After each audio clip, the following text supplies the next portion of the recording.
Bonjour, aujourd'hui je vais lire des extraits d'un de mes livres préférés depuis une cinquantaine d'années, un peu plus même, et c'est presque un livre de chevet, pour moi j'y reviens tout le temps, je l'ai déjà présenté, même si c'est difficile de choisir des extraits, c'est Swami Ramdas, Carnet de pèlerinage, qui a été réédité il n'y a pas très longtemps, il était difficile à trouver. Aux éditions Albin Michel, Espace libre, spiritualité vivante. Mon ancien exemplaire a duré une cinquantaine d'années, il est quasiment limbo, même si je le conserve, parce qu'il a voyagé avec moi. Voilà. Et donc, si vous ne connaissez pas Swami Ramdas, je vous laisse le découvrir sur Internet, par exemple, parce que là, je voudrais vraiment rentrer dans le vif des extraits. La vraie vision, le Samadarshan. Depuis 2 ans que le grand changement s'était fait dans sa vie, Ramdas, alors il parle de lui à la 3e personne, ce qui est assez courant en Inde, notamment chez les sages, entre guillemets, les gens qui ont vécu l'éveil et qui ont réalisé que le je, l'ego n'existe pas. Voilà. Donc depuis 2 ans que le grand changement s'était fait dans sa vie, Ramdas s'était préparé à descendre dans les profondeurs intimes de son moi pour y réaliser l'esprit de Dieu immuable, calme et éternel. Il fallait aller au-delà du nom, de la forme, de la pensée et de la volonté, au-delà de tout sentiment du cœur, de toute faculté de la pensée. Le monde ne semblait plus alors qu'une ombre vague, un néant de rêve. Sa vision était tout intérieure. Il ne voyait que la gloire de l'Atman dans sa pureté intégrale. Il trouvait la paix et la joie dans l'esprit qui pénètre tout, immanent, immortel et statique. Dans ses étapes antérieures, cette vision se perdait parfois et il se retrouvait dans la vie multiple avec son tumulte de joies et de peines, d'attirance et d'antipathie. Puis l'esprit le ressaisissait dans son silence et dans son calme. Il atteignit bientôt le moment où la vision ne s'effaça plus en lui, mais devint une expérience égale et permanente. De là, il arriva à un état d'exaltation où sa vision, jusque-là intérieure, fut projetée à l'extérieur. L'amour divin l'éblouit en lui, permettant de temps en temps un coup d'œil sur cette vision. Il lui sembla que son âme s'ouvrait comme une fleur et dans un éclair éblouissant, embrassait tout l'univers auréolé d'amour et de clarté. Jamais dans les étapes précédentes, il n'avait ressenti pareil bonheur. Ce fut à cet instant que Ramdas s'écria « Ram est tout, il est partout et dans tout !» Cet état d'âme, pendant quelques mois, venait et repartait. Quand il s'effaçait, un grand désir de solitude apparaissait. Pendant qu'il durait, Ramdas se mêlait au monde et prêchait la gloire de l'amour et du bonheur divin. La mission de Ramdas eut son point de départ dans cette vision extériorisée. Sa plénitude et sa magnificence lui furent révélées dans la grotte de Kadri, où sa vision devint plus continue. Dieu se reflétait dans ses yeux, et il ne voyait que lui en toutes choses, tandis que des vagues de bonheur déferlaient en son âme. À ce moment, il comprit qu'il avait atteint une conscience pleine de splendeur, de puissance et de béatitude. Ramdas renonça à sa grotte et reprit sa vie errante. Il inculquait un peu du bonheur indicible qu'il possédait à tous ceux qui s'approchaient de lui. Des foules l'entouraient partout où il s'arrêtait, et à leur vue, l'amour divin le faisait tressaillir. Extasié, il s'épanchait en accents d'amour et de joie. Pardon tous ces bafouillements.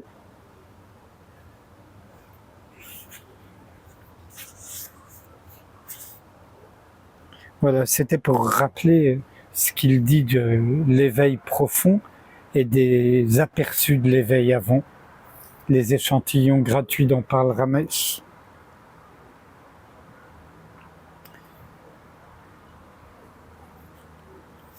Alors là, se reposer sur Dieu, c'est la libération.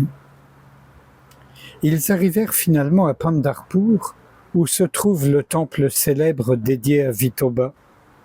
C'était la deuxième fois que Ramdas venait à Pandharpur.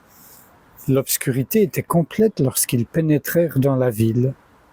Cheminant à travers les rues, à la recherche d'une dharmasala, c'est un endroit où les pèlerins peuvent dormir, ils rencontrèrent une vieille femme, âme pieuse et candide.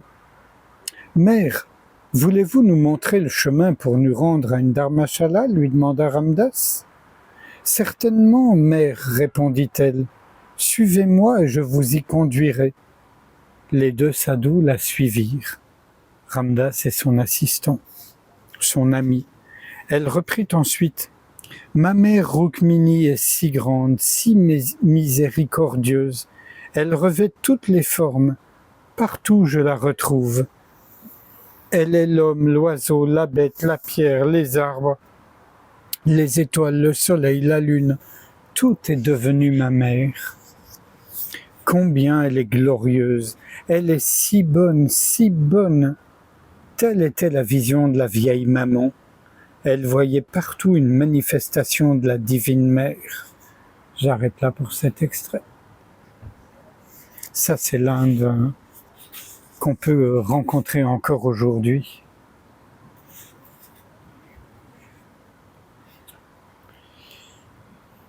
Alors, là, quelqu'un lui pose une question, enfin deux questions classiques. Un vieillard d'environ 70 ans, dit-il, qui lui demande « Comment peut-on arriver à maîtriser un esprit inquiet ?» Ramdas répond « Par la répétition incessante du nom de Dieu et en abandonnant à Dieu tous nos actes », fut la réponse de Ramdas. « À quoi aboutit cet exercice ?» reprit le saint, donc le vieil homme. « Il conduit à la vision de Dieu en tout lieu, et cela signifie l'immortalité, immortalité et béatitude, » répondit Ramdas.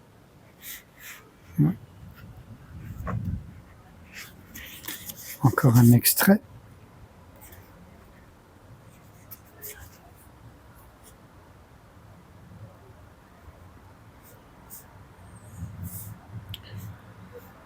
Ramdas se mit à parler longuement. Je vous passe ce qui s'est dit avant.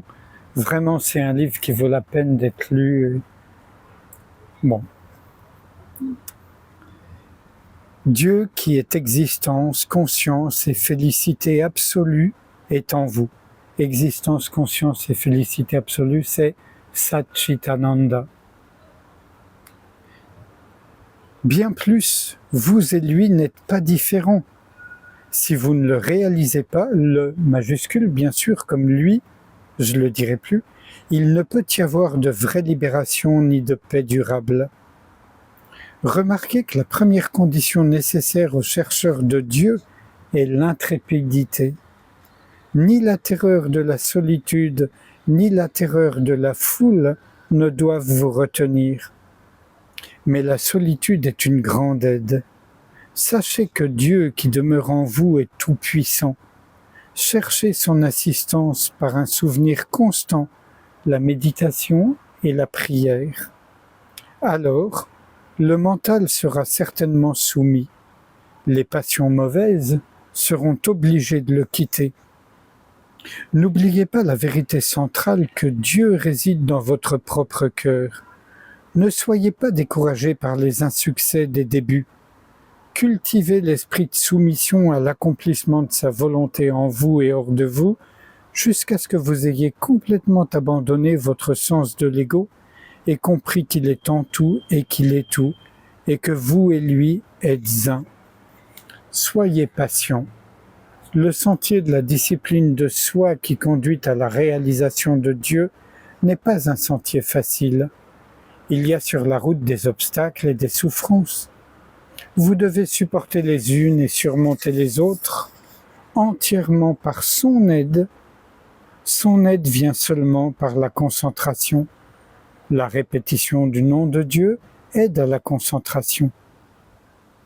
La concentration chez Ramdas, sauf erreur de ma part, c'est de toujours se souvenir du divin, sans cesse, constamment.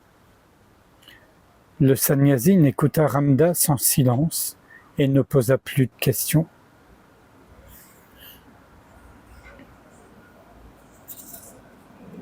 Là, et j'arrêterai là, en fait, c'est le dernier, ça tombe bien. Ramdas est un enfant de Dieu. Quelques jours plus tard, le même sannyasin qui vient de poser ces questions vint à Ramdas et lui demanda « Ne savez-vous pas que le grand Swami Akhandanandaji est ici? Akhandanandaji est ici, excusez-moi. L'avez-vous vu ?» « Vous voir et le voir, répliqua Ramdas simplement. « Non, Maharaj, vous devriez le voir, dit le sannyasin avec un regard grave. Il n'est qu'à quelques mètres de l'ashram, assis sous un bosquet. Il aime toujours mieux rester dans la jungle et n'aime pas demeurer sous un toit. C'est un célèbre Mahatma. Il part demain matin. Si vous n'avez pas aujourd'hui son darshan, vous perdrez une précieuse occasion. » Pour Ramdas, Dieu est partout. Il n'a pas besoin d'aller spécialement quelque part pour le voir, répondit Ramdas. Quoi? S'exclama le sannyasin surpris. Vous ne voulez pas le voir? Vous irez le voir, ajouta-t-il avec force, et saisissant le bras de Ramdas, il le traîna presque. Pardonnez-moi. Venez, j'y vais avec vous. Il était fort, et Ramdas ne résista pas. Après quelques minutes de marche, ils arrivèrent à une grande assemblée de sannyasin assis à l'ombre d'une demi-douzaine de hauts arbres aux branches étendues. Sur un petit lit de bois, appuyé contre un arbre, était assis un sannyasin, vêtu seulement d'une étoffe autour des reins, tandis que tous les autres étaient assis sur la terre. Ramdas alla directement au Swamiji, posa sa tête au pied de celui-ci, puis s'assit par terre près du lit. Alors, un calme parut s'établir sur l'assemblée. Tout fut silencieux pendant quelques minutes. Le Swami brisa la glace. Il dit à un laïc assis près de Ramdas, « Demandez-lui s'il a des doutes à éclaircir. » Le Swami parlait en hindi. Le laïc était d'éducation anglaise. Il interpréta en anglais la question du Swami. Les connaissances de Ramdas en hindi étaient encore maigres. Aussi, naturellement, répondit-il en anglais. Ramdas est un enfant de Dieu et il a depuis longtemps enlevé tout doute à son enfant. J'arrête là.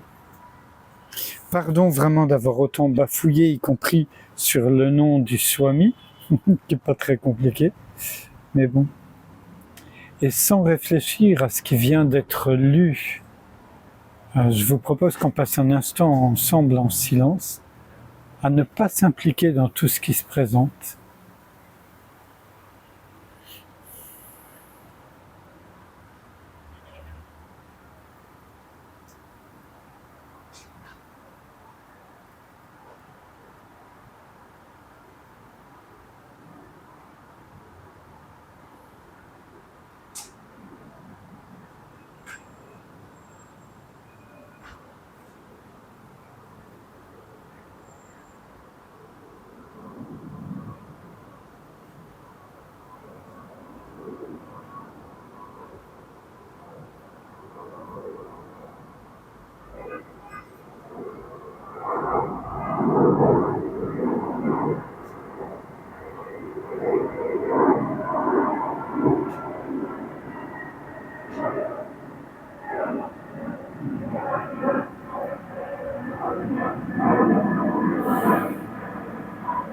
Je vous remercie.